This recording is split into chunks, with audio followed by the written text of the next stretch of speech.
Gençlere evlilik konusunda şunu özellikle tavsiye ediyorum. Mutlaka evlensinler. Mutlaka evlensinler. Çünkü e, evlenen bir insan imanını tamamlamış olur. Nikah altında ölmek dininin tamamlanmış olmasının bir gereğidir. Ve evlilik bizi her türlü haramlardan koruyan çok önemli bir zırhtır, bir kaledir. Bugün gençlerimizde maalesef son zamanlarda bunu çok görüyoruz. Evlenmekten çok korkuyorlar. Boşanmalara bakıyorlar ya da işte gençlerin kendi aralarındaki yaşadıkları uygunsuz davranışlara bakıp işte evlenmekten imtina ettiklerine şahit oluyoruz. Fakat bu toplumda çok düzgün, çok dürüst, iffet ve namusuna çok sadık ve bağlı olan hem kız hem erkek çok gençlerimiz var. Evlilikten asla korkmasınlar. Kimse korkmasın.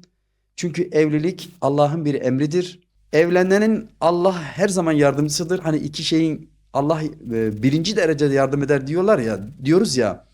Nedir o? Birisi ev yapana Allah yardım eder. İkincisi evlenene Allah yardım eder.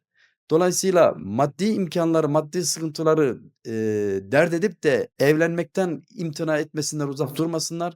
Ve evlenirken de evlenecekleri eşleri iyi seçsinler. Nasıl seçsinler? Az önce söyledik. Yani ahlakının güzel olması, gerçekten düzgün, dürüst, asil bir ailenin çocuğu olmasına özellikle dikkat etsinler. Yani bu erkek olsun, kadın olsun. Tabii düzgün, dürüst, namuslu bir kızla ya da erkekle evlenmelerini tavsiye ederken önce bizim düzgün ve dürüst olmamız gerekiyor.